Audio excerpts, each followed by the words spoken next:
Hello everyone. आप सभी का स्वागत है आज के इस क्लास में। ओके, आज जो है आपका यहाँ पर फंडामेंटल राइट्स का जो है क्लास नंबर 1 है। ये जो क्लास है आपका फंडामेंटल राइट्स का, ये बेसिक से जो हम लोग यहाँ पर शुरू करेंगे और हर एक राइट, हर एक आर्टिकल को जो हम यहाँ पर हम लोग अच्छे से जो है इन डेप्थ यहाँ पर जो हम लोग डिस्कस करेंगे, ताकि आप किसी भी एग्जाम की तैयारी कर रहे हैं आपका जो है कोई भी क्वेश्चन यहाँ पर ना छूटे। ओके, तो यहाँ पर जो है इस क्लास में हम लोग जो है फंडामेंटल राइट्स के बारे में जानेंगे कि एक्चुअली फंडामेंटल राइट्स यहाँ पर होते क्या है। ओके, क्योंकि आपको मालूम होना चाहिए कि फंडामेंटल राइट्स यहाँ पर है क्या, उसका क्या पर्पस है। ठीक है, आपके कॉन्स्टिट्यूशन में, जो हमारे कॉन्स्टिट्यूशन में दिया गया है फंडामेंटल राइट्स, इसका एक्चुअली पर्पस क्या है, ये हमें क्यों दिया गया है। ओके, अगर ये नहीं रहता तो क्या होता, इन सभी चीज़ों को जो है सबसे पहले हम लोग यहाँ पर इस क्लास में देखते हैं। ओके, तो फंडामेंटल राइट्स यहाँ पर जो है basic human rights are guaranteed by the constitution to all the citizens. ठीक है, ये हम लोगों को किसके द्वारा दिया गया, कॉन्स्टिट्यूशन के द्वारा, जो हम लोग को यहाँ पर हर एक ह्यूमन को, ठीक है, जो कि बेसिक ह्यूमन राइट्स होता है ह्यूमन का, वो जो है सभी सिटीजन्स को यहाँ पर जो है दिए गए। ओके, ये सभी राइट्स जो है आपके इंडियन सिटीजन्स और कुछ ऐसे राइट्स है जो कि सभी लोगों को यहाँ पर दिए गए हैं। मोस्टली जो आपको राइट्स है वो सिटीजन्स को यहाँ पर दिए गए हैं। ओके, ये सभी जो बेसिक ह्यूमन राइट्स है वो यहाँ पर जो है लिखे गए हैं इस ह्यूमन जो आपका फंडामेंटल राइट्स है उसमें, और ये कॉन्स्टिट्यूशन के द्वारा गारंटीड है। ठीक है, मूल्य मानव अधिकार संविधान द्वारा सभी नागरिकों को सुरक्षित किया गया है। ओके, तो संविधान के द्वारा जो है यहाँ पर सुरक्षित किया गया है कि सभी ह्यूमन, सभी सिटीजन्स को जो यहाँ पर जो बेसिक ह्यूमन राइट है वो जो यहाँ पर आपको मिले। और ये जो है आपका कॉन्स्टिट्यूशन में पार्ट 3 में लिखा गया है और इसका आर्टिकल 12 से लेकर के 35 तक है। ओके, हर एक आर्टिकल को जो हम लोग यहाँ पर आगे के क्लासेस में जो है यहाँ पर डिस्कस करते रहेंगे। आगे देखिए कि limitation on the tyranny of the executive and the arbitrary laws of the legislature. ठीक है, तो यहाँ पर आपको क्या कह रहा है कि ये आपका जो लिमिटेशन लगाता है। ओके, ये किस पे लिमिटेशन लगाता है, तो एग्जीक्यूटिव और लेजिस्लेचर पे जो यहाँ पर आपका लिमिटेशन लगाता है, ताकि वो आप पे अत्याचार ना कर सके, वो ऐसा कोई कानून ना बनाए जो कि ह्यूमन राइट्स के खिलाफ चला जाए। ठीक है, जो ह्यूमन की डिग्निटी के खिलाफ चला जाए, ठीक है, नेशन की सिक्योरिटी या किसी भी चीज़ को जो है खिलाफ चला जाए, ऐसा कोई भी कानून जो है ना बना पाए। ठीक है, एग्जीक्यूटिव और लेजिस्लेचर मिल करके, एक्चुअली लेजिस्लेचर यहाँ पर जो है आपका कानून बनाता है और एग्जीक्यूटिव क्या करता है, उसको एग्जीक्यूट कराता है। ठीक है, तो आर्बिट्री लॉज, ठीक है, मन माने कानून से जो है आपको यहाँ पर बचाता है। ठीक है, ये फंडामेंटल राइट्स। ठीक है, अगर फंडामेंटल राइट्स आपको नहीं होंगे तो आपका क्या होगी, मन माने कानून को जो यहाँ पर बना दिया जाएगा और सिटीजन्स पर थोप दिया जाएगा, जो कि क्या हो जाएगा, यहाँ पर गड़बड़ हो जाएगा। ठीक है, क्योंकि अगर ऐसा कानून बन जाए जो कि ह्यूमन के बेसिक नीड्स, बेसिक राइट्स के खिलाफ, ठीक है, अगर आपको बोलने का ही अधिकार नहीं रहेगा, ठीक है, आपके साथ अगर कोई अन्याय हो रहा है और आपको बोलने का अधिकार नहीं दिया जाए, तो क्या होगा कि आपका जो है यहाँ पर क्या कि शोषण किया जा रहा है। ठीक है, तो इस शोषण से आपको बचाने के लिए जो है आपको यहाँ पर फंडामेंटल राइट्स दिए गए। ओके, यहाँ पर क्या है कि government of loss and not of man. ठीक है, तो व्यक्तियों का नहीं बल्कि कानूनों का शासन। ठीक है, तो ये एक बहुत इंपॉर्टेंट लाइन हो जाता है। ठीक है, कि ऐसा करना कि सरकार का कानून हो। ठीक है, गवर्नमेंट ऑफ लॉ। ठीक है, यहाँ पर जो है कानून का शासन हो। ठीक है, किसका शासन हो, कानून का शासन हो, ना कि किसी एक व्यक्ति का। अगर फंडामेंटल राइट्स नहीं होता तो जो लोग भी पावर में होते वो क्या करते, कुछ ना कुछ ऐसा मनमाना कानून बना लेते जो कि उनके हित में होता लेकिन हमारे अहित में होता। ठीक है, तो उस चीज़ से बचाने के लिए आपको यहाँ पर जो है फंडामेंटल राइट्स दिए गए। They are the most essential for all around development. ठीक है, ऑल राउंड डेवलपमेंट के लिए जो ये बहुत ही ज़्यादा एसेंशियल है, मोस्ट एसेंशियल। जैसे कि मटेरियल हो गया, इंटेलेक्चुअल हो गया, मोरल हो गया या स्पिरिचुअल हो गया ऑफ इंडिविजुअल। ठीक है, तो ये बहुत एसेंशियल हो जाते हैं कि ऑल राउंड डेवलपमेंट के लिए, जैसे कि मटेरियल, इंटेलेक्चुअल, मोरल और स्पिरिचुअल, इन सभी चीज़ों के डेवलपमेंट के लिए जो है आपको यहाँ पर फंडामेंटल राइट्स बहुत ज़्यादा इंपॉर्टेंट है। ओके, और यहाँ पर क्या है कि guaranteed and protected by the constitution. ठीक है, ये आपको कॉन्स्टिट्यूशन के द्वारा, और कॉन्स्टिट्यूशन ही जो है इसको आपको प्रोटेक्ट करता है। Okay, known as the Magna Carta of India. ठीक है, इसको आगे हम लोग देखेंगे इस वीडियो में कि मैग्ना कार्टा एक्चुअली क्या है। तो यहाँ पर जो है जो फंडामेंटल राइट्स है उसको मैग्ना कार्टा के नाम से भी जो है यहाँ पर जाना जाता है, मैग्ना कार्टा ऑफ इंडिया के नाम से यहाँ पर जाना जाता है।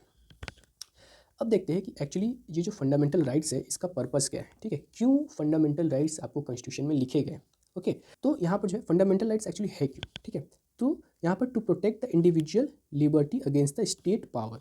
ठीक है, तो यहाँ पर स्टेट के पावर के अगेंस्ट जो है, ठीक है, यहाँ पर राज्य की शक्ति के विरुद्ध व्यक्तिगत स्वतंत्रता की रक्षा करना। ठीक है, व्यक्तिगत स्वतंत्रता को जो है यहाँ पर आपका प्रोटेक्ट करना, यही क्या है आपका फंडामेंटल राइट्स का जो है पर्पस है।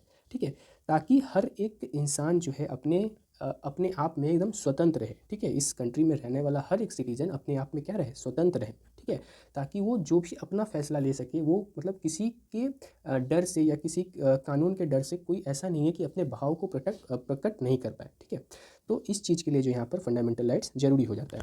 Establish the rule of law instead of rule of man. ठीक है, वही अभी हम आपको बताया कि व्यक्तियों के शासन के स्थान पर कानून का शासन की स्थापना करना। ठीक है, तो व्यक्तियों का शासन नहीं चाहिए, हमें किसका शासन चाहिए? कानून का शासन चाहिए। ओके, तो इसके लिए जो है फंडामेंटल राइट्स आपका यहाँ पर जरूरी होता है। आगे क्या है? Ensure the political democracy. ठीक है, राजनीतिक लोकतंत्र की सुनिश्चित करता है। ठीक है, तो राजनीतिक लोकतंत्र भी यहाँ पर क्या करता है? फंडामेंटल राइट्स सुनिश्चित करता है, क्योंकि अगर आपको राइट टू स्पीच नहीं होगा, ताकि अगर आपको राइट टू स्पीच नहीं है तो आप सरकार के विरुद्ध नहीं बोलिएगा। ठीक है, तो विरुद्ध नहीं बोलिएगा तो सरकार तो अपना मनमानी अपना काम करने लगेगा। तो उस चीज़ को क्या है? डेमोक्रेटिक रखने के लिए जो है आपको यहाँ पर फंडामेंटल राइट यहाँ पर जरूरी हो जाता है। Okay, promote the social equality. ठीक है, प्रिजर्व द ह्यूमन डिग्निटी। ठीक है, सामाजिक समानता बनाए रखना है। ठीक है, मानवीय गरिमा की रक्षा करना, ये सब किसका काम है? फंडामेंटल राइट्स का काम है। और यहाँ पर जो है create a balance between the authority and liberty. ठीक है, तो यहाँ पर क्या है? सत्ता और स्वतंत्रता के बीच संतुलन स्थापित करना।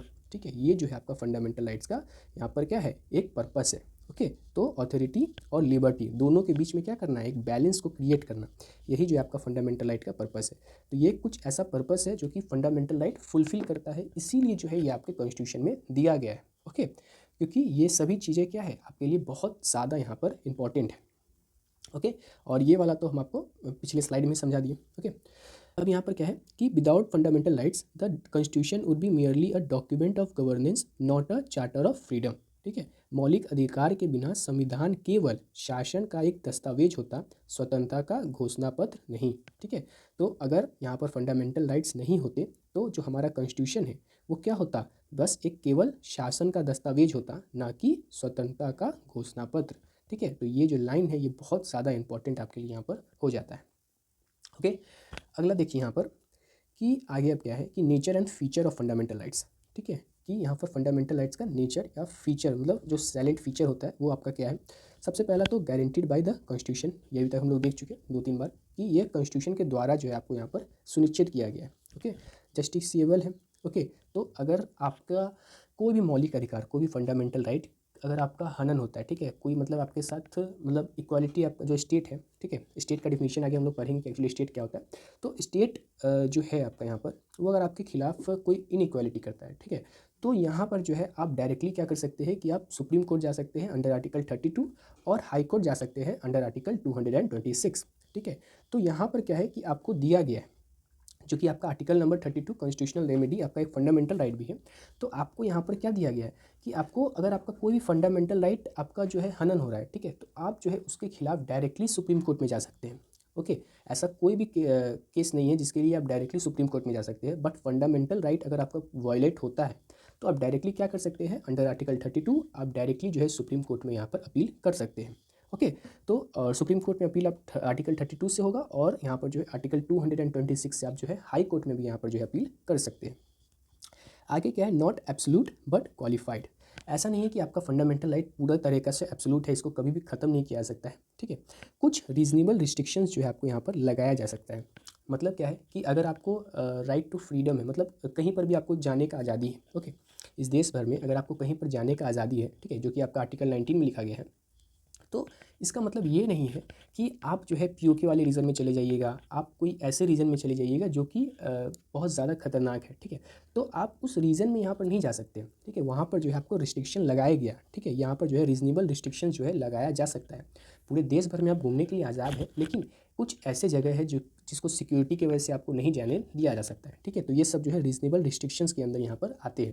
जैसे कि राइट टू स्पीच है, ठीक है, तो आपको बोलने का अधिकार है, बट इसका मतलब ये तो नहीं है कि आप कुछ भी बोलिएगा। ठीक है, उसके ऊपर क्या है? आपका रिस्ट्रिक्शंस लगाया गया है। ठीक है, तो आप किसी को भी ऐसा नहीं कि आप बाहर निकलिए और किसी को भी जो है यहाँ पर गाली देना स्टार्ट कर दीजिएगा, ऐसा नहीं हो सकता है। उसके खिलाफ जो है आपके कार्यवाही यहाँ पर हो सकता है। ठीक है, तो ये सब किसके अंदर में आता है? तो रीजनेबल रिस्ट्रिक्शंस के अंदर में आता है। ओके, आगे क्या है आपका? Negative and positive rights. ठीक है, तो फंडामेंटल राइट्स में जो है कुछ निगेटिव राइट्स भी है और कुछ पॉजिटिव राइट्स भी है। नेगेटिव राइट्स क्या है आपका? State should not do something. ठीक है, तो स्टेट को कुछ नहीं करने के लिए यहाँ पर बोला जा रहा है। मतलब क्या है कि निगेटिव राइट में क्या हो रहा है कि जो है आपका स्टेट है, ठीक है, उसको कुछ नहीं करने के लिए बोला जा रहा है। मतलब कि डिस्क्रिमिनेशन नहीं करना है। जो मोस्ट ऑफ द राइट है वो आपका निगेटिव राइट में आता है, और कुछ ऐसा राइट है जो कि आपका पॉजिटिव में आता है। जैसे कि स्टेट मस्ट डू समथिंग, यहाँ पर पॉजिटिव क्या है कि स्टेट को जो है यहाँ पर कुछ करना होगा। क्या करना होगा? जैसे कि example free education under article 21, ठीक है। तो आर्टिकल 21A के अंडर में जो है आपको राइट टू एजुकेशन है, ओके। राइट टू एजुकेशन आपका 21A में है। तो ये आपका हक है कि आपको जो है एजुकेशन मिलना चाहिए। अगर आपको नहीं मिल रहा है तो आप जो है डायरेक्टली जा सकते हैं सुप्रीम कोर्ट की, हाँ मुझको जो है जो बेसिक एजुकेशन यहाँ पर नहीं दिया जा रहा है, ठीक है। तो उसके लिए जो भी जिम्मेदार होगा उसको जो है सुप्रीम कोर्ट कहेगा कि यहाँ पर जो है एजुकेशन प्रोवाइड करना जरूरी है, ये आपका जो है हक है, ओके। आगे क्या है? अमेबिलिटी, ठीक है, अमेडेबिलिटी। तो यहाँ पर जो है अमेंडमेंट किया जा सकता है, ठीक है। ऐसा नहीं है कि कॉन्स्टिट्यूशन में जो अगर आपको फंडामेंटल राइट एक बार लिख दिया गया तो उसमें अमेंडमेंट नहीं हो सकता, ऐसा नहीं है, ओके। तो यहाँ पर जो है अमेंडमेंट भी किया जा सकता है। यहाँ पर जो है एक बात का ध्यान रखना है कि जो अमेंडमेंट होता है आपका आर्टिकल 368 के अंडर में होता है। Parliament can curtail them by a constitutional amendment, okay. तो पार्लियामेंट जो है कुछ फंडामेंटल राइट्स को जो है ढक सकती है, ओके। यहाँ पर जो है आपका क्या है? संसद संविधान संशोधन अनुच्छेद 368 के माध्यम से इन्हें सीमित कर सकती है, ठीक है। ऐसा नहीं है कि आपका ये जो अमेंड नहीं हो सकता, यहाँ पर जो है कुछ रिस्ट्रिक्शंस लगाया जा सकता है, जो कि हम लोग यहाँ पर भी पढ़े, ऊपर भी पढ़े। तो यहाँ पर जो है सीमित किया जा सकता है, ओके। लेकिन यहाँ पर क्या है कि बेसिक स्ट्रक्चर, ठीक है, मूल संरचना को जो है यहाँ पर जो है क्षति नहीं पहुँचाया जा सकता है, ठीक है। जो आपका बेसिक स्ट्रक्चर है उसको डिस्टर्ब नहीं किया जा सकता है। ऐसा नहीं कि पूरा तरीके से आपको कैंसिल कर दिया जाएगा फंडामेंटल राइट, या फिर पूरी तरीके से बदल दिया जाए। जो आपका यहाँ पर बेसिक स्ट्रक्चर है उसको यहाँ पर जो है ख़त्म नहीं किया जा सकता है, ठीक है। अंडर आर्टिकल 368 आपका जो है यहाँ पर फंडामेंटल राइट्स को जो है अमेंड किया जा सकता है। ये पावर किसके पास है? तो पार्लियामेंट के पास है, ओके। आगे यहाँ पर क्या है कि सस्पेंशन, ठीक है। यहाँ पर जो है ऐसा नहीं है कि आपका जो है फंडामेंटल राइट हमेशा चलता रहेगा, ओके। हो सकता है कि कभी जो ये सस्पेंड भी हो जाए, ठीक है। तो सस्पेंशन भी क्या है? एक फीचर है आपका। They can be suspended during a national emergency, ठीक है। तो नेशनल इमरजेंसी के समय में जो है आपका जो भी राइट है वो आपका क्या हो जाता है? यहाँ पर सस्पेंड हो जा सकता है, मतलब ख़त्म हो जाता है। लेकिन जो आपका आर्टिकल 20 है और आर्टिकल 21 है ये आपका जो है उस समय भी लागू रहता है, ठीक है। आर्टिकल 20 और आर्टिकल 21 ये जो है आपका क्या है? उस समय भी यहाँ पर लागू रहता है। तो नेशनल इमरजेंसी के समय में जो आपका सारा का सारा फंडामेंटल राइट है, ठीक है, क्योंकि नेशनल इमरजेंसी है, ठीक है। तो यहाँ पर इसका मतलब नहीं है कि नेशनल इमरजेंसी है तो आप देश भर में मतलब कहीं भी बिना मतलब का घूमे जा रहे हैं, ठीक है। वहाँ पर क्या है कि आपके फ्रीडम पे रोक लगाया जाएगा, ठीक है, आपके बोलने पे रोक लगाया जा सकता है। तो इन सभी चीज़ों को जो है नेशनल इमरजेंसी जब लागू होगा तो आपका जो है सारा राइट को यहाँ पर क्या किया जा सकता है? सस्पेंड किया जा सकता है। सस्पेंड किया जा सकता है इसका मतलब ये नहीं है कि सस्पेंड हो ही जाता है, ओके। तो कैन बी सस्पेंडेड, ओके। इसका मतलब ये बिल्कुल भी नहीं है कि अगर नेशनल इमरजेंसी लगे तो आपका जो है उसी समय से सस्पेंड हो जाएगा। कुछ हालातों में जो है यहाँ पर आपका हो सकता है कि यहाँ पर सस्पेंड हो जाए, या कुछ एरिया में जो यहाँ पर आपका सस्पेंड हो।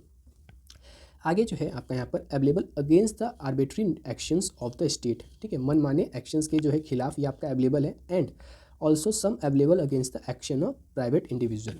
जो आपका मोस्ट ऑफ द आर्टिकल है, ठीक है, जो आपका most of the fundamental right है वो एक्चुअली स्टेट के खिलाफ अवेलेबल है, ठीक है। किसके खिलाफ अवेलेबल है? तो स्टेट के खिलाफ अवेलेबल है। लेकिन कुछ ऐसे आर्टिकल, कुछ ऐसे राइट्स भी है जो कि आपका क्या है? प्राइवेट इंडिविजुअल के खिलाफ भी अवेलेबल है। जैसे कि आर्टिकल नंबर 15 क्लॉज 2, आर्टिकल 17 और आर्टिकल 23, ये सब किसके खिलाफ अवेलेबल है? तो आपका प्राइवेट इंडिविजुअल के खिलाफ भी अवेलेबल है, ठीक है। स्टेट के खिलाफ भी अवेलेबल है और प्राइवेट इंडिविजुअल के खिलाफ भी यहाँ पर अवेलेबल है। तो ये 3 आर्टिकल यहाँ पर जो है आपका प्राइवेट के खिलाफ भी यहाँ पर अवेलेबल हो जाता है, okay. Some of them are available only to citizens, ठीक है। तो कुछ ऐसे राइट्स है जो कि बस सिटीजन्स को दिए गए हैं, ना कि किसी भी लोगों को, ठीक है। कोई भी इंसान को जो है मतलब ऐसा नहीं कि फॉरेनर्स, जो कि आपका एलियंस जिसको हम लोग बोलते हैं, तो फॉरेनर्स और एलियंस को जो है यहाँ पर वो राइट्स अवेलेबल नहीं है। तो कुछ ऐसे राइट्स जो कि सिटीजन्स को अवेलेबल है, जैसे कि आर्टिकल 15, आर्टिकल 16, आर्टिकल 19, 29 और 30, ठीक है। 15, 16, 19, 29, 30, 15, 16, 19, 29, 30, ये जो है आपका 5 आर्टिकल बस किसको अवेलेबल है? तो ये बस जो है आपको यहाँ पर सिटीजन्स को अवेलेबल है, ओके। 15 में आपका इक्वालिटी का बात, सॉरी इक्वालिटी नहीं, ये जो है आपका इक्वालिटी इन एजुकेशन, और यहाँ पर जो है 16 में आपका पब्लिक सेक्टर का बात होता है। 19 में आपका जो है कुछ फ्रीडम्स दिया गया है। 29 और 30 यहाँ पर जो है आपका कल्चरल और एजुकेशनल जो है आपका राइट्स यहाँ पर दिया गया है। तो ये जो 5 राइट्स है बस आपको किसको अवेलेबल है? तो सिटीजन्स को यहाँ पर अवेलेबल है। आर्टिकल 21 जो है आपको एनिमी एलियन, जो आपका दुश्मन देश का जो है नागरिक है, उसको भी जो है आर्टिकल नंबर 21 यहाँ पर अवेलेबल होता है, ओके। आर्टिकल नंबर 21 के अलावा कोई और जो राइट्स है वो एनिमी एलियन को जो है मतलब जो भी दुश्मन देश का नागरिक है उसको यहाँ पर जो है अवेलेबल नहीं होता है। दुश्मन देश के नागरिक को बस क्या अवेलेबल होता है, तो article number 21, okay, right to personal liberty and right to life, ये जो है आपका यहाँ पर एलियन एनिमी को भी जो है, सॉरी एनिमी एलियन को जो है अवेलेबल यहाँ पर होता है। ओके, अब देखिए कुछ सोर्स जो है आपका यहाँ पर जो है कहाँ से जो है आपका फंडामेंटल राइट्स लाया गया है, तो इंस्पिरेशन आपका कहाँ से लिया गया है, तो बिल ऑफ राइट्स से यहाँ पर लिया गया है, जो कि आपका यूएस का जो राइट्स है, जो आपका फंडामेंटल राइट्स है, वो जो है जिसको हम लोग जो यूएस का जो फंडामेंटल राइट्स है उसको बिल ऑफ राइट्स यहाँ पर कहा जाता है। तो वहाँ से जो आपका इंस्पिरेशन लिया गया है। मोस्ट ऑफ द टाइम अगर आपको एग्जाम में क्वेश्चन पूछा जाता है तो आपको जो है बिल ऑफ राइट्स ही जो है आपका यहाँ पर करेक्ट आंसर माना जाता है। ओके, और मैग्ना कार्टा जो कि आपका 1215 में जो है पब्लिश किया गया था, एक डॉक्यूमेंट था, ठीक है, the first written document regarding the fundamental rights of the citizens. तो यूरोप में जो है जो लोग टैक्स पे करते थे उन लोगों को जो है कुछ यहाँ पर राइट्स दिए गए थे, उसी को जो है यहाँ पर नाम दिया गया था मैग्ना कार्टा, ठीक है, 1215 में यहाँ पर जो है पब्लिश हुआ था वो। आगे जो है universal declaration of human rights, ठीक है, जो कि 1948 में पब्लिश हुआ था। तो इससे भी जो है कुछ इंस्पिरेशन लिया गया, ठीक है, फिलोसफिकल इंस्पिरेशन यहाँ पर जो है इससे लिया गया। Okay, in India the demand for fundamental rights was formally made by the Nehru in the Nehru report 1928 and Karachi session in 1931, ठीक है। तो 1931 के कराची सेशन और नेहरू रिपोर्ट जो कि आपका 1928 में पब्लिश हुआ था, जो कि आपका कहा जाता है कि जो फर्स्ट ड्राफ्ट था आपका कॉन्स्टिट्यूशन का, जो आपका मतलब कॉन्स्टिट्यूशन असेंबली के द्वारा तो नहीं, जो आपका 1928 में पहले जो एक ड्राफ्ट बनाया गया था कॉन्स्टिट्यूशन का, वो जो है आपका नेहरू रिपोर्ट था। ओके, और उसमें जो है आपका फंडामेंटल राइट का यहाँ पर क्या था, डिमांड किया गया था। ओके, अब देखिए यहाँ पर टाइप्स ऑफ फंडामेंटल राइट्स, कितने टाइप के जो है आपको फंडामेंटल राइट्स आपके कॉन्स्टिट्यूशन में यहाँ पर हम लोग को दिए गए हैं। यहाँ पर क्या है, originally there were 7 but currently there are 6। Okay, तो जो ओरिजिनल आपका फंडामेंटल राइट्स था उस समय आपका 7 फंडामेंटल राइट्स था, और अभी जो है आपका बस 6 फंडामेंटल राइट्स अवेलेबल है। कौन कौन सा है, तो राइट टू इक्वालिटी जो कि आपका आर्टिकल 14 to 28 है। ओके, राइट टू इक्वालिटी आपका 14 to 28 है। अगला है आपका यहाँ पर राइट टू फ्रीडम जो कि आपका आर्टिकल 19 to 22 है। राइट अगेंस्ट एक्सप्लॉयटेशन, ठीक है, तो यहाँ पर देखिए अगेंस्ट एक्सप्लॉयटेशन है, ठीक है, राइट टू एक्सप्लॉयटेशन नहीं है। बहुत लोग जो है यहाँ पर राइट टू एक्सप्लॉयटेशन कह देते हैं, बट ये क्या है, राइट अगेंस्ट एक्सप्लॉयटेशन, मतलब क्या है कि शोषण के विरुद्ध अधिकार है, शोषण करने का अधिकार नहीं है। ओके, तो ये आपका किस में है, तो 23, 24 में अवेलेबल है। Right to freedom of religion, ठीक है, किसी भी धर्म को मानने का जो है आपको यहाँ पर क्या है, आज़ादी है, जो कि आपका 25 से 28 तक है। कल्चरल एंड एजुकेशनल राइट्स जो कि आपका 29, 30 में अवेलेबल है, 30 में अवेलेबल है। और राइट टू कॉन्स्टिट्यूशनल रेमेडीज़ जो कि आपका आर्टिकल 32 में यहाँ पर जो है अवेलेबल है। ओके, तो यहाँ पर जो है ये जो है आपका 6 फंडामेंटल राइट्स है जो कि आपको अभी प्रेजेंट में जो है अवेलेबल है। और यहाँ पर जो है 44th अमेंडमेंट से जो है, जो कि आपका 1978 में हुआ था, उससे जो है आपको राइट टू प्रॉपर्टी को क्या कर दिया गया था, डिलीट कर दिया गया था, जो कि आर्टिकल 31 में दिया गया था। And it is now a legal and constitutional right, ठीक है, तो अब जो है आपका क्या है, तो लीगल राइट है। ओके, जो कि आर्टिकल 300A में प्रेजेंट है, पार्ट 12। ओके, तो 308 पार्ट 12 में जो है आपका अब जो आपका राइट टू प्रॉपर्टी था, अब क्या हो गया आपका, वो लीगल राइट हो गया है। ओके, तो 44th अमेंडमेंट 1978 से इसको क्या कर दिया गया, यहाँ पर फंडामेंटल राइट से हटा दिया गया। और करेंटली जो है आपको यहाँ पर बस 6 फंडामेंटल राइट्स देखने को कॉन्स्टिट्यूशन में आपको मिलते हैं। ओके, एक एक करके जो हम लोग यहाँ पर सभी फंडामेंटल राइट्स को यहाँ पर जो है डिस्कस करेंगे। ओके, यहाँ पर आप देखिए कि डॉक्टर भीमराव अम्बेडकर जी क्या कहते हैं कि article 32 is very soul of the constitution. Okay, 32 को जो यहाँ पर आपका कॉन्स्टिट्यूशन का आत्मा बताया गया है, किसके द्वारा, तो भीमराव अम्बेडकर के द्वारा। ओके, अब देखिए यहाँ पर कि the 6th test, okay, when a law restricts a fundamental right court applies the test. मतलब क्या है कि अभी हम लोग देखे भी थे फीचर्स में कि जो आपका फंडामेंटल राइट है उसको अमेंड किया जा सकता है। ओके, क्या किया जा सकता है, अमेंड आपका यहाँ पर फंडामेंटल राइट्स को किया जा सकता है अंडर आर्टिकल 368। तो यहाँ पर अमेंड कर सकते हैं, इसका मतलब ये बिल्कुल भी नहीं है कि आप कुछ भी यहाँ पर जो है अमेंड कर दीजिएगा, वहाँ पर जो है बेसिक स्ट्रक्चर को जो यहाँ पर आप जो है हानि नहीं पहुँचा सकते हैं। ओके, अब जो कोर्ट है यहाँ पर आपका कैसे देखता है कि वो जो है आपका बेसिक स्ट्रक्चर है। ओके, तो यहाँ पर क्या करता है कि वो 6 टेस्ट करता है। ओके, क्योंकि जो भी आपका रिस्ट्रिक्शन लगाया जा रहा है, यहाँ पर अमेंडमेंट मतलब चेंज करने का बात नहीं कर रहे हैं हम, कोई रिस्ट्रिक्शन लगाया जा रहा है। ओके, यहाँ पे कोई फंडामेंटल राइट पे आपका क्या है कि रिस्ट्रिक्शन लगाया जा रहा है, तो वो जो है रिस्ट्रिक्शन आपका सही है, ठीक है, तो उस चीज़ को देखने के लिए यहाँ पर जो है 6 टेस्ट करता है, ठीक है, जिसको हम लोग 6 टेस्ट के नाम से भी यहाँ पर जानते हैं। सबसे पहला क्या है, द टेस्ट ऑफ रीजनेबलनेस, ठीक है, मतलब क्या है कि जो भी यहाँ पर जो रिस्ट्रिक्शन लगाया जा रहा है वो रीज़नेबल होना चाहिए, ठीक है, ऐसा मतलब ऐसा कुछ भी नहीं कि मतलब जो मन में आए वो जो है रिस्ट्रिक्शन लगा दे, ठीक है, वो क्या होना चाहिए आपका, रीज़नेबल होना चाहिए। ठीक है। मोस्टली जो है आपको आर्टिकल 19 में इसको देखने को मिलता है, ठीक है। तो यहाँ पर क्या है कि अमेंडमेंट आपका क्या होना चाहिए, रीजनेबल होना चाहिए, ठीक है। Nature of the right restrict the purpose of the restriction condition. तो आपका जो भी रिस्ट्रिक्शन लगाया जा रहा है वो क्या होना चाहिए, आपका रीजनेबल यहाँ पर होना चाहिए। जैसे कि एग्जांपल में अगर हम लोग ले लें कि जो आपका लाउड स्पीकर है, ओके, जो लाउड स्पीकर है जो कि आपको यहाँ पर देश में 10 बजे के बाद जनरली जो है बजाना यहाँ पर अलाउ नहीं होता है, ठीक है। तो ये जो रिस्ट्रिक्शन है ये आपका क्या है, ये आपका जो है रीजनेबल रिस्ट्रिक्शन है, क्योंकि 10 बजे के बाद जो है बहुत लोगों को सोना होता है, बहुत लोगों को परेशानी होती है उस तेज़ आवाज़ से। तो वो आपका क्या हो जाता है, वो आपका रीजनेबल रिस्ट्रिक्शन हो जाता है। मतलब आप जो है यहाँ पर जा कर के नहीं कह सकते कि हमको जो है देश के हम आज़ाद नागरिक है और हमें जो है यहाँ पर रात को 12 बजे 2 बजे जो है डीजे पे यहाँ पर जो है डांस करना है, ठीक है। तो मोहल्ले वाले आपके परेशान होंगे। तो ये जो है आपका क्या है कि कम्युनिटी जो है आपका यहाँ पर क्या हो रहा है, आपका लोकेलिटी यहाँ पर परेशान हो रहा है, ओके। तो यहाँ पर क्या है कि उसमें रिस्ट्रिक्शन लगाया जा सकता है। इसीलिए क्या हुआ कि आपका जो है कंट्री में लॉ निकला कि आप जो है 10 बजे के बाद यहाँ पर जो है हाई वॉल्यूम में यहाँ पर म्यूज़िक या लाउड स्पीकर नहीं बजा सकते। और दूसरा एग्जांपल हम लोग ले तो banning all the public speeches, ठीक है।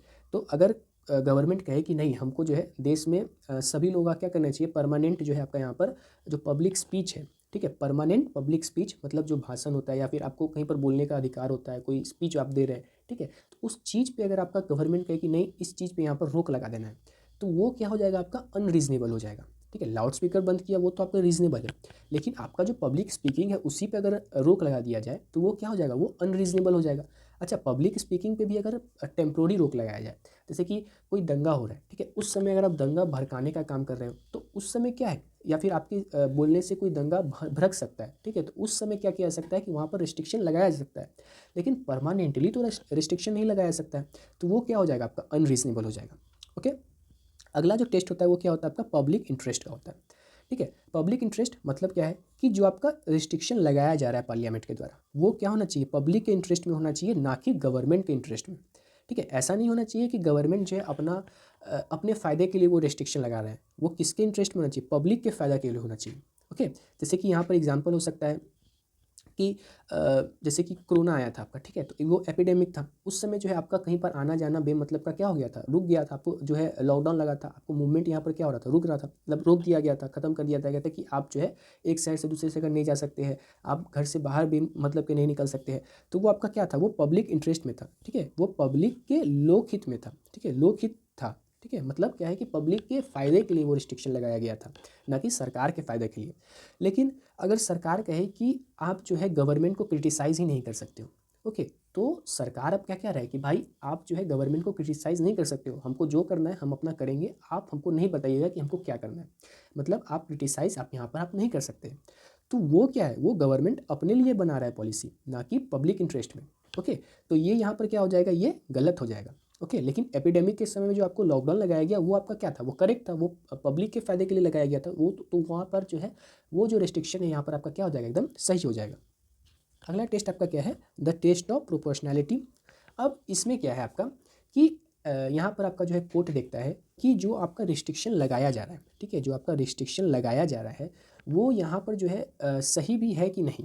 मतलब क्या है कि क्या वो रिस्ट्रिक्शन के अलावा भी मतलब यहाँ पर काम चल सकता है, या फिर उस रिस्ट्रिक्शन के बिना भी जो है यहाँ पर जो है काम चलाया जा सकता है, या फिर उससे कम वाले जो है कोई ऑप्शंस अवेलेबल है, तो यहाँ पर जो है कोर्ट उसको चेक करता है, ओके।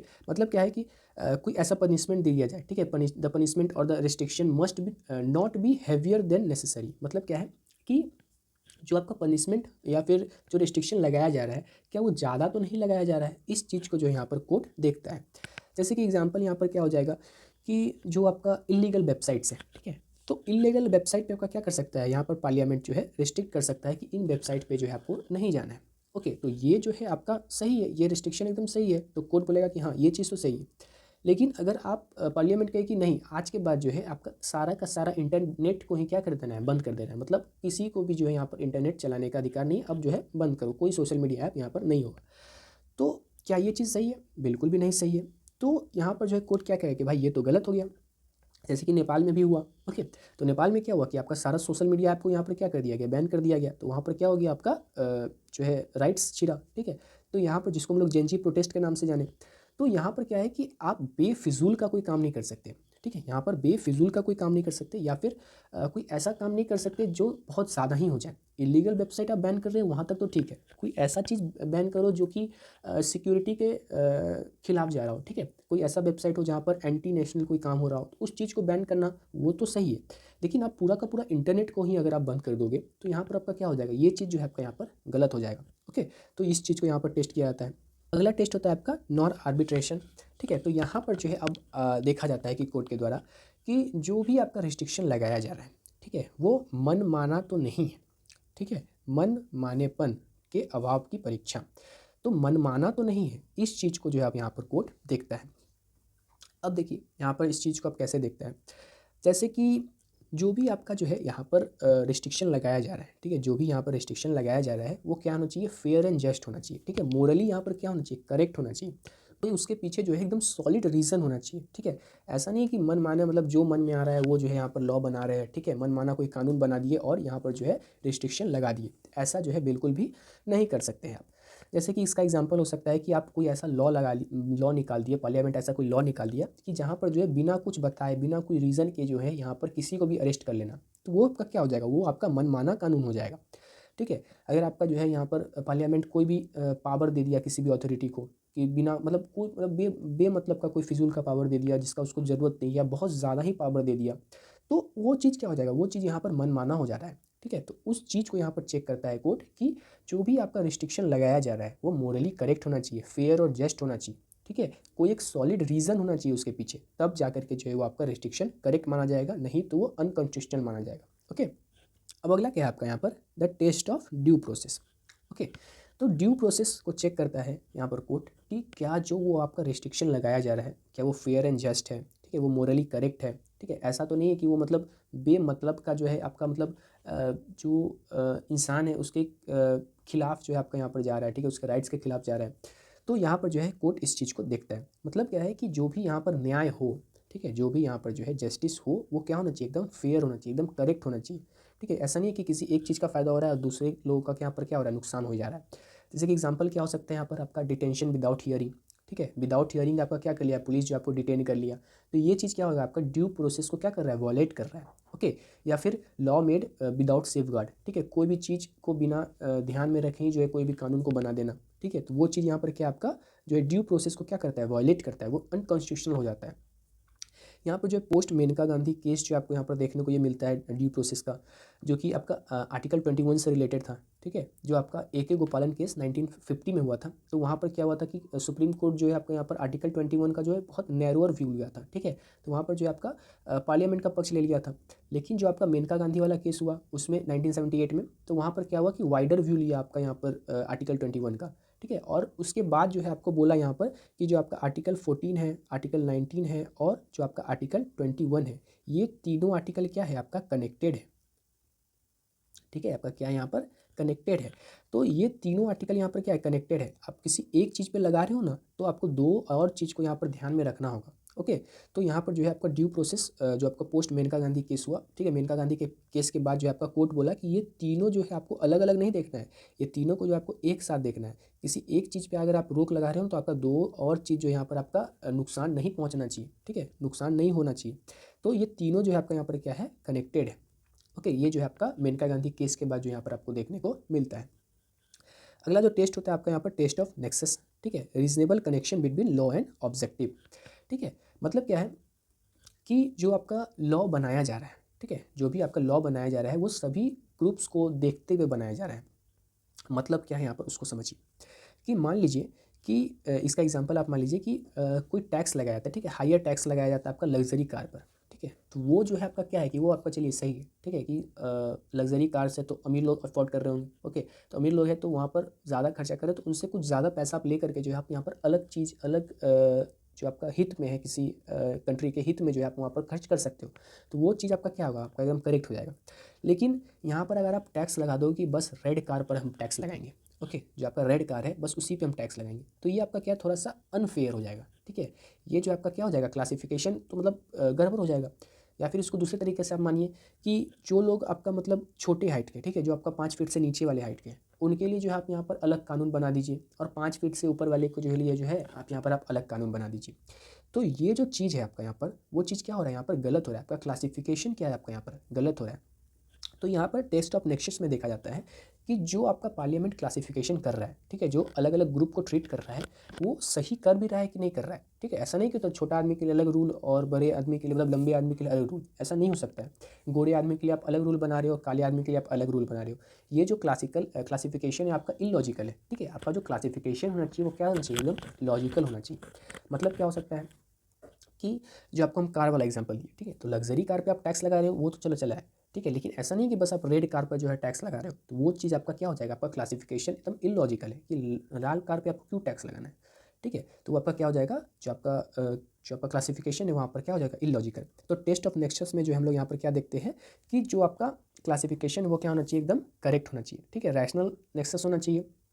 मतलब क्या है कि जो क्लासिफिकेशन आप कर रहे हो ग्रुप का, वहाँ पर जो है क्या होना चाहिए, एकदम करेक्ट होना चाहिए, और उसके जो खिलाफ आप लॉ बना रहे हो उसका ऑब्जेक्टिव एकदम क्लियर होना चाहिए। ओके, और इंटेलिजिबल डिफरेंशिया भी हम लोग देखते हैं, जो कि आपका क्या बताता है कि लॉजिकल क्लासिफिकेशन होना चाहिए, इलॉजिकल क्लासिफिकेशन यहाँ पर आपका नहीं हो सकता है। ओके, अब देखते हैं हम लोग यहाँ पर आर्टिकल नंबर 12। ओके, जिसमें हम लोग को क्या बताया जाता है, डिफिनेशन ऑफ स्टेट, कि एक्चुअली स्टेट है क्या। अभी तक जो है बहुत सारा जगह पे आप देखे होंगे कि स्टेट स्टेट स्टेट, तो एक्चुअली ये स्टेट है क्या। ठीक है, ये जो आप राज्य जानते हैं, बिहार हो गया, आपका महाराष्ट्र हो गया, ये उस स्टेट की बात नहीं कर रहा है। इसका स्टेट का जो डिफिनीशन है वो आपका यहाँ पर अलग होता है। तो एक्चुअली स्टेट है क्या, चलिए यहाँ पर जो हम लोग देखते हैं। तो अब देखिए यहाँ पर कि आर्टिकल नंबर 12 में जो आपको यहाँ पर स्टेट का डिफिनेशन दिया गया है। ठीक है, since FRR mostly claimed against the state. अभी हम लोग देखिए कि जो भी आपका फंडामेंटल राइट्स है वो एक्चुअली आपका किसके खिलाफ मिलता है, आपको स्टेट के खिलाफ मिलता है। ठीक है, अभी हम लोग कुछ देर पहले ही हम लोग देखे भी हैं। ओके, लेकिन कुछ ऐसा भी है जो इंडिविजुअल के खिलाफ भी मिलता है, तो मोस्टली जो आपका स्टेट के खिलाफ मिल रहा है। तो ये एक्चुअली जो स्टेट है, क्लेम अगेंस्ट द स्टेट, तो ये एक्चुअली स्टेट है क्या।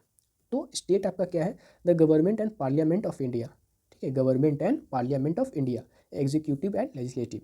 तो भारत सरकार और संसद, ये भी आपका क्या आता है, स्टेट में आता है। Government and legislature of state, ठीक है, राज्य सरकार और राज्य विधानमंडल, ये भी आपका किसके अंडर में आता है, तो स्टेट का ही अंडर में आता है। ऑल लोकल अथॉरिटीज़, जो भी आपका म्यूनसिपालिटीज़ हो गया, पंचायत हो गया, डिस्ट्रिक्ट बोर्ड्स हो गया, ये सब भी आपका किसके अंडर में आता है, तो स्टेट के अंडर में आता है। अदर अथॉरिटीज़ भी यहाँ पर आपका इंक्लूडेड है, जैसे कि आपका एलआईसी हो गया, ओएनजीसी हो गया। ठीक है, तो ये सब आपका क्या है, आपका ये भी किसके अंडर में आता है, तो ये आपका आता है स्टेट के अंडर में ही आता है। ये बहुत मतलब बहुत बड़ा है। ठीक है, सबसे अधिक विवाद किए जाने वाला भाग है। ठीक है, इसमें जो है कोई भी अथॉरिटी जो भी आपका यहाँ पर जो है गवर्नमेंट से डायरेक्टली या इनडायरेक्टली कनेक्टेड है, ठीक है, गवर्नमेंट से डायरेक्टली या फिर इनडायरेक्टली कनेक्टेड है, वो आपका किस में आता है, आपका अदर अथॉरिटीज़ में आ जाता है। लेकिन यहाँ पर जो आपका एनसीईआरटी हो गया या फिर कोई प्राइवेट बॉडीज़ हो गया, ये जो है जो कि आपका पब्लिक फंक्शन नहीं करता है। मतलब क्या है कि जो आपका डायरेक्टली पब्लिक से इंटरेक्ट नहीं हो रहा है, उसका कोई भी ऐसा काम नहीं हो रहा है जो कि आपको डायरेक्टली पब्लिक को इफेक्ट कर रहा है, तो वो चीज़ आपका क्या हो जाता है, यहाँ पर एक्सक्लूड हो जाता है। ठीक है, लेकिन कोई भी ऐसा कंपनी, कोई भी ऐसा ऑर्गेनाइजेशन जो कि आपका यहाँ पर डायरेक्टली कॉन्टैक्ट में आ रहा है आपका पब्लिक के, और वो बैकेंड है आपका किससे, गवर्नमेंट से, तो वो आपका क्या हो जाता है, वो आपका इंक्लूड हो जाता है, वो अदर अथॉरिटीज़ में आ जाता है। और यहाँ पर जो है बीसीसीआई आपका जो है स्टेट नहीं है। ओके, बीसीसीआई आपका स्टेट नहीं है, इस चीज़ को आप ध्यान में रखिएगा। यहाँ पर जो है अजय हैसा केस में जो है आपको यहाँ पर 1981 में आपको देखने को मिला कि an entity is a state, ठीक है, इफ़ इट इज़ एन इंस्ट्रूमेंटली और एजेंसी ऑफ द गवर्नमेंट। ठीक है, तो यहाँ पर जो है आपका क्या है कि यहाँ पर जो है ये में यह निर्धारित किया गया कि बोर्ड इकाई तभी राज्य मानी जाएगी जब वह सरकार की उपकरण या अभिकरण के रूप में कार्य करती हो। ठीक है, तो यहाँ पर जो ये बताया हम आपको कि डायरेक्टली या इनडायरेक्टली कनेक्टेड हो, या फिर गवर्नमेंट से आपका बैकएंड हो, और वो जो है पब्लिक अफेयर्स से आपका डायरेक्टली कनेक्टेड हो, तो वहाँ पर जो है उस एजेंसी को, उस कंपनी को आपका क्या माना जाएगा, वो जो है आपका अदर अथॉरिटीज़ में आपका यहाँ पर आ जाएगा, और उसको भी क्या माना जाएगा, आपका स्टेट माना जाएगा। ओके, अब यहाँ पर क्या है कि इज़ द जुडिशरी स्टेट। अब क्या भाई, जुडिशरी स्टेट है, आप जो यहाँ पर एग्जीक्यूटिव को तो स्टेट बताए, लेजिस्लेचर को भी स्टेट बताए, तो क्या जुडिशरी भी आपका स्टेट है, तो हाँ हो सकता है आपका state. If performing administrative function yes, if performing judicial function no. ठीक है, तो रूपा अशोका केस में हम लोग यहाँ पर इसको देखें कि अगर एडमिनिस्ट्रेटिव फंक्शन कर रहा है तो वो आपका क्या होगा, वो आपका स्टेट कहलाएगा, लेकिन अगर जुडिशियल फंक्शन कर रहा है तो वो आपका स्टेट यहाँ पर नहीं कहलाएगा। ठीक है, तो इन चीज़ को यहाँ पर जो है आपको ध्यान में रखना है। ओके, अब देखिए कि आर्टिकल 13 आपका क्या है कि laws inconsistent with fundamental rights. Okay, तो यहाँ पर जो है वैसे कानून जो कि आपका फंडामेंटल राइट के खिलाफ जाते हैं, उसके बारे में जो है आपको यहाँ पर बताया गया है कि एक्चुअली जो आपका आर्टिकल 13 है उसमें जो आपको बताया गया है कि एक्चुअली लॉज कौन से लॉ जो है आपका यहाँ पर खिलाफ जाएगा आपका, ठीक है। तो यहाँ पर आप देखिए कि the article provide the judicial review, ठीक है। जो आपका आर्टिकल 31 है आपको क्या प्रोवाइड करता है, जो जुडिशियल रिव्यू प्रोवाइड करता है। मतलब क्या है, it can insure the supremacy of fundamental right. मतलब यहाँ पर क्या है, फंडामेंटल राइट को सबसे ऊपर रखना है, ठीक है। कोई भी कानून हो आपका देश में, कोई भी कानून हो, आपका जो फंडामेंटल राइट है वो हमेशा कहाँ रहेगा, आपका ऊपर रहेगा। आप कुछ भी कर लो, ठीक है, आप कॉन्स्टिट्यूशनल अमेंडमेंट कर लो, आपको कोई नया लॉ लेकर के आ जाओ, कुछ भी करो, आपका जो फंडामेंटल राइट है वो हमेशा आपका क्या रहेगा, ऊपर ही रहेगा। आप उस पर कुछ रीजनेबल रिस्ट्रिक्शन लगा सकते हो, ओके। कौन सा रिस्ट्रिक्शन, रीजनेबल रिस्ट्रिक्शन लगा सकते हो, लेकिन ऐसा नहीं है कि आप कोई भी मनमाना कानून लगा दोगे और फंडामेंटल राइट को यहाँ पर जो है वायलेट कर दोगे, ऐसा नहीं होगा। तो आर्टिकल नंबर 13 क्लॉज 1 में आपको क्या देखने को मिलता है कि pre constitutional laws inconsistent with fundamental rights become void. तो यहाँ पर क्या है कि जो भी आपका प्री कॉन्स्टिट्यूशनल लॉज है, मतलब कॉन्स्टिट्यूशन बनने से पहले भी हम लोग को जो है बहुत सारा कानून था आपका, ठीक है, गवर्नमेंट ऑफ इंडिया एक्ट था और भी बहुत सारे एक्ट थे, लॉज थे। तो वो सभी लॉज आपका क्या हो जाएगा, यहाँ पर ख़त्म हो जाएगा, वाइड हो जाएगा, मतलब शून्य हो जाएगा आपका, बिल्कुल ही ख़त्म हो जाएगा। तो कॉन्स्टिट्यूशन बनने से पहले अगर ऐसा कोई लॉ है जो कि आपके फंडामेंटल राइट को डिस्टर्ब करता है, आपके फंडामेंटल राइट को वायलेट करता है, तो आपका क्या हो जाएगा, वाइड, मतलब ख़त्म हो जाएगा। क्लॉज 2 में आपको क्या देखने को मिलता है कि the state shall not make any law, ठीक है, post constitutional that take away or abridges fundamental right, ठीक है। तो यहाँ पर जो स्टेट, अभी हम लोग स्टेट का डिफिनेशन देखें क्या क्या आता है स्टेट के अंदर में। तो स्टेट जो है आपका यहाँ पर कोई भी ऐसा लॉ नहीं बना सकता है जो कि फंडामेंटल राइट के खिलाफ चला जाए या फिर फंडामेंटल राइट को जो है यहाँ पर आपसे छीन लिया जाए। तो ऐसा कोई भी लॉ जो है पोस्ट कॉन्स्टिट्यूशनल, मतलब कॉन्स्टिट्यूशन बनने के बाद, ओके। तो कॉन्स्टिट्यूशन बनने के बाद ऐसा कोई भी लॉ नहीं बनाया जा सकता है जो कि आपके फंडामेंटल राइट को आपसे छीने, ठीक है, या फिर आपके फंडामेंटल राइट को बेवजह सीमित करे। तो ऐसा कोई भी लॉ आपको यहाँ पर बनाया नहीं जा सकता है, ओके। आर्टिकल नंबर 13 क्लॉज 3 में जो आपका डिफिनीशन ऑफ लॉ दिया गया है कि एक्चुअली लॉ है क्या, ठीक है। यहाँ पर जो लॉ की बात कर रहे हैं तो यहाँ पर लॉ एक्चुअली है क्या। तो law includes ordinance, order, by laws, rules, regulation, notification and even custom usages having the force of law, ठीक है। तो लॉ वो सभी चीज़ है, ठीक है, जो आपका ऑर्डिनेंस हो सकता है, ऑर्डर हो सकता है, by laws, rules, regulation, notification और कस्टम और usages having the force of law. मतलब पारंपरिक जो आपका यहाँ पर जो है आपका क्या है कि जो चला आ रहा है परंपरा आपका, वो भी आपका किसके अंडर में आएगा, वो भी आपका लॉ के अंडर में आएगा। जैसे कि आपका ट्रिपल तलाक है, ठीक है, वो आपका क्या था, यहाँ पर आपका आपका जो है कस्टम था आपका, जो पहले से ही चला आ रहा है आपका ट्रिपल तलाक।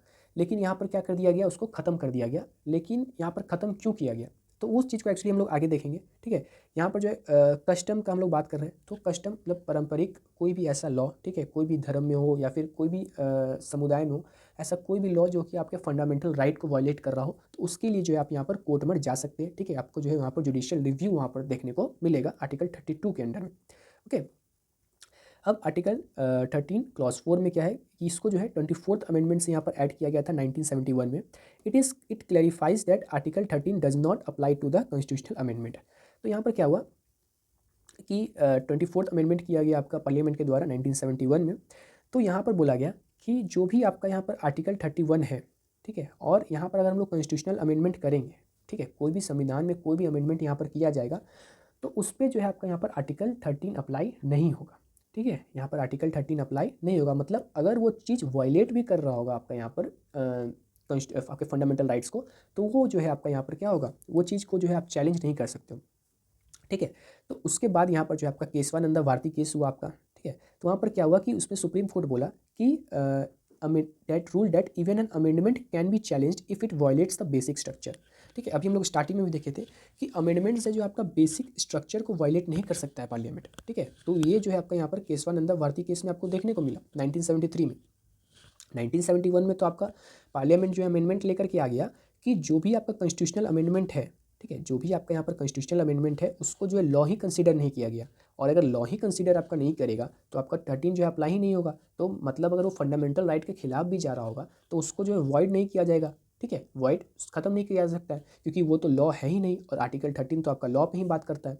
तो केशवानंदा भारती केस 1973 में आपका जब इसका हियरिंग हुआ, इसका जजमेंट आया, तो उसमें जो है सुप्रीम कोर्ट बोला कि ठीक है, आप जो है फंडामेंटल जो आपका अमेंडमेंट है उसको हम लोग लॉ तो नहीं मानेंगे, ठीक है, फंडामेंटल राइट जो आपका अमेंडमेंट है उसको हम लोग लॉ नहीं मानेंगे अंडर आर्टिकल 13, ओके। लेकिन अगर वो आपका बेसिक स्ट्रक्चर को वायलेट करेगा तो उस चीज़ को जो है आपको यहाँ पर चैलेंज किया जा सकता है, okay, it can be challenged, अगर वो बेसिक स्ट्रक्चर को क्या कर रहा हो, वायलेट कर रहा हो। तो ये चीज़ जो है आपका पार्लियामेंट को यहाँ पर क्या करता है, रिस्ट्रिक्ट करके रखता है कि वो जो है कोई ऐसा अमेंडमेंट ना कर दे जो कि आपका फंडामेंटल राइट को पूरी तरीके से क्या कर दे, वायलेट कर दे। ओके, तो आर्टिकल 13 आपका उस लॉज पे बात करता है कि एक्चुअली किस चीज़ पे जो है आपका यहाँ पर रोक लगे रहा है। ओके, तो यहाँ पर जो है आपको जुडिशियल रिव्यू देखने को मिलता है। ओके, कोई भी ऐसा लॉ नहीं बन सकता है या फिर कोई भी ऐसा लॉ जो चला आ रहा था, उन सभी चीज़ों को यहाँ पर ख़त्म किया जाता है आर्टिकल 13 में। और आपको जो है फंडामेंटल राइट आपको दिया जाता है, आपको मौलिक अधिकार दिया जा सकता है। और यहाँ पर जो है आपका वो अधिकार आपसे कोई भी नहीं छीन सकता है, ना कि पार्लियामेंट छीनेगा, ना कि आपसे कोर्ट छीन सकता है। ओके, कुछ ऐसा आपका रिस्ट्रिक्शन लगाया जा सकता है जो कि आपका रीजनेबल रिस्ट्रिक्शन होगा। ठीक है, वो आपका पब्लिक इंटरेस्ट में ही होना चाहिए, ऐसा नहीं कि मनमाना कानून कोई भी बना दिया जाए। तो ये चीज़ जो है आपको यहाँ पर देखने को आर्टिकल 13 में मिलता है। अब आर्टिकल 13 में कुछ डॉक्ट्रिन्स भी हम लोग को देखने को मिलता है, जैसे कि डॉक्ट्रिन ऑफ सर्वेबिलिटी। ठीक है, if only a part of law is unconstitutional, only that part is struck down, not the whole law, provided the parts are separable. मतलब क्या है कि अगर ऐसा कोई कानून बना, ठीक है, जिसके में जो है मान लीजिए आपका 4 पॉइंट है। ठीक है, कानून में आपका कितना पॉइंट है, 4 पॉइंट है, और उसमें से जो है आपका पॉइंट नंबर 2 जो है आपको यहाँ पर क्या कर रहा है, वायलेट कर रहा है आपका यहाँ पर फंडामेंटल राइट को। तो बस ये जो आपका पार्ट पॉइंट नंबर 2 है, इसको ख़त्म किया जाएगा, बाकी जो है आपका यहाँ पर चल सकता है। Okay, if only a part of law is unconstitutional. ठीक है, अगर कोई एक पार्ट आपका अनकॉन्स्टिट्यूशनल है तो वहाँ पर जो है उस पार्ट को बस ख़त्म किया जाएगा, और ना कि पूरे लॉ को। ओके, लेकिन यहाँ पर एक बात है कि provided the parts are separable. ठीक है, यहाँ पर ऐसा नहीं कि ये पार्ट इससे कनेक्टेड है, ये इससे कनेक्टेड है, ये इससे कनेक्टेड है। सब अगर आपका सेपरेबल है तब तो आपका बस ये वाला को हटा दिया जाए और बाकी को यहाँ पर लागू किया जा सकता है। लेकिन अगर ये इनसेपरेबल है तो यहाँ पर पूरा का पूरा लॉ आपका क्या हो जाएगा, खत्म हो जाएगा। Doctrine of eclipse. ठीक है, यहाँ पर क्या है कि a law inconsistent with fundamental rights are not dead but overshadowed, it becomes active again if fundamental right is amended. तो यहाँ पर अगर ऐसा कोई लॉ बनता है, ठीक है, इक्लिप्स हम लोग जानते हैं कि यहाँ पर क्या हो जाता है, आपका एक चीज़ के पीछे जो है आपका यहाँ पर दूसरा चीज़ छिप जाता है। तो यहाँ पर अगर कोई ऐसा लॉ बनता है जो कि आपके फंडामेंटल राइट को क्या कर रहा हो, वायलेट कर रहा हो, तो इसका मतलब ये बिल्कुल भी नहीं है कि वो लॉ जो है आपका पूरी तरीके से ख़त्म हो जाएगा। ठीक है, वो लॉ आपका जो है पूरी तरीके से ख़त्म नहीं होगा, नॉट डेड। बस आपका जो है कुछ समय के लिए उसको क्या कर दिया जाएगा, ओवर शैडो, मतलब कुछ समय के लिए उसको रोक दिया जाएगा आपका यहाँ पर। और अगर हम लोग फंडामेंटल राइट में यहाँ पर क्या करते हैं, कुछ अमेंडमेंट कर दे, ताकि यहाँ पर जो है आपका जो लॉ है वो आपका जो है कंसिस्टेंट हो जाए, मतलब आपका जो है लॉ यहाँ पर फंडामेंटल राइट को वायलेट ना करे, तब जो है आपका यहाँ पर क्या है कि वो जो है लॉ चल सकता है। लेकिन यहाँ पर जो है फंडामेंटल राइट को यहाँ पर आपको अमेंड करना होगा, और फिर से आपका फंडामेंटल राइट अमेंड तो हो सकता है लेकिन बेसिक स्ट्रक्चर यहाँ पर जो है बदला नहीं जा सकता है। अगला क्या है कि doctrine of waiver. In India a citizen can not wave there fundamental rights. Wave करने का मतलब क्या है यहाँ पर कि आप जो है कि आप बोलिएगा कि हाँ हमको जो है मेरा फंडामेंटल राइट नहीं चाहिए। ठीक है, तो ऐसा आप यहाँ पर नहीं कर सकते इंडिया में। ओके, इंडिया में जो आपको राइट्स दिए गए हैं वो आपके हैं, और आप जो है इसको ऐसा नहीं कि वेव ऑफ कर दीजिएगा। ठीक है, ऐसा आप नहीं बोल सकते कि हाँ मुझको फंडामेंटल राइट्स नहीं चाहिए, ऐसा बिल्कुल भी नहीं होगा। तो यहाँ पर जो है you can not wave the your fundamental rights. लेकिन जो आपका यूएस है उसमें जो है आपको क्या देखने को मिलता है कि जो आपका सिटीजन्स है वो जो है फंडामेंटल राइट्स को यहाँ पर वेव ऑफ कर सकते हैं। ओके, बट इंडिया में जो है अपने फंडामेंटल राइट्स को यहाँ पर वेव ऑफ नहीं कर सकते हैं। तो आज के लिए जो हम लोग यहाँ पर इतना ही रखेंगे। आर्टिकल नंबर 13 तक जो है यहाँ पर हम लोग क्लास नंबर 1 में डिस्कस किए हैं। एक एक करके जो है सारे राइट्स को जो हम लोग यहाँ पर अपने क्लासेस में डिस्कस करते रहेंगे। ओके, तो सब्सक्राइब करना आप जो है चैनल को बिल्कुल भी भूलिएगा नहीं। ओके, और यहाँ पर जो है आपको नोट्स जो है आपको इस क्लास का आपको टेलीग्राम पर मिल जाएगा, आप जा करके जो यहाँ पर से डाउनलोड कर लीजिए। सारा जो आपका नोट्स है एकदम क्लियर मैनर में आपको मिलेगा।